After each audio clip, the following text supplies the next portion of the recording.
سلامونه ملګرو، دا د چلس اخري کلی دی. تاسو باندې زلزله تېره شوه؟ څوک ټپیان پکې نه شو زخمي؟ شپږ دانې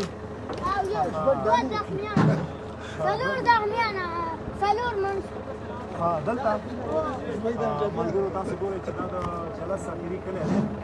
چپر الله کوئ، چپر الله کې آفرین. لکه ورانه د زامن نزوی مې دی. آفرین. تاله به زه ماڼه درکړم، صحیح ده؟ ماڼه خوري؟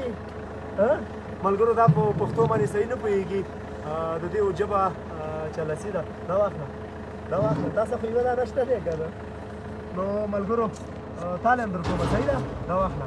آفرین. تاسو ټوله ماڼې درکوم، دا واخله. کالی زه ورته تاسو نشته؟ تاسو شته؟ آفرین. چپه راکړئ. ودرېږئ ټول. ودرېږئ ټول پاڅئ. چپه راکړه. آفرین آفرین. ملګرو دا د هېواد ماشومان دي، د چلس د سیمې ماشومان دي. پیغام دا دی چې په دې باندې زلزله تېره شوې وه او په پښتو باندې صحیح خاص نه پوهېږي. پیغام دا دی چې زما د هېواد ماشومانو ته مینه ورکوئ، ځکه چې په دې باندې ډېر بد حالات تېر شوي دي. نن له دویو سره یم. دا د کونړ ولایت اخري سیمه ده چې دې ته چلس وایي. چلس لوی کلی. چلس لوی کلی چې تر اوسه پورې یادې سیمې ته لا څوک نه و راغلي. په لومړي وار باندې راغلو او د یادې سیمې د خلکو سره کېناستلو. خدای دې زما په وطن کې بیا دغسې ناورین نه رامنځته کوي، خو د ماشومانو په څېرو کې دوی لا خبر نه دي.